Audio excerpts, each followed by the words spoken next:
Ուզում եմ տեղեկացնեմ բոլորին, որ մենք այստեղից ոչ միտեղ չենք գնալու, քանի որ պարոն Համլետ Նազարյանը խոստացել է,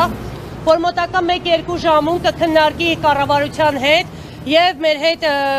կզանգի մեզանից մեկին ու կպայմանավորվենք վաղվա վրա ժամ, որտեղ հստակ մեր հարցերին պատասխանվելու է, որ հիմնարկությունը երբ է բացվելու։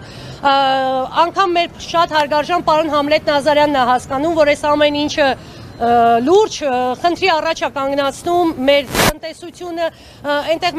իմ գործընկերներից մեկը ներկայացրեց, որ սեպտեմբերին կամ հոկտեմբերին չեմ հիշում, ինչ-որ COP17-ը կառավարությունը կազմակերպում, որտեղ մենակ մեր 3 հյուրանոցները 600-ից ավել հյուր ունեն, արդեն ամրագրված, ու այդ մարդիկ ահազանգում են, չհասկանալով ինչ են անելու, այսինքն համ մեր туриզմի վրա է այս ամեն ինչը շատ ուժեղ ազդում, համ մեր տնտեսության վրա, համ հյուսիսի արձանը չեն կարողանում կառուցեն, որովհետև քարի մեր արտադրամասը փակ է ներկա պահին ու քար չեն կարողանում հանեն, հյուսիսի արձանի շինարարությունը շարունակեն, ինչը բոլորս շատ լավ գիտենք, որ Հայաստանը ամբողջ աշխարհով մեկ է սարքելու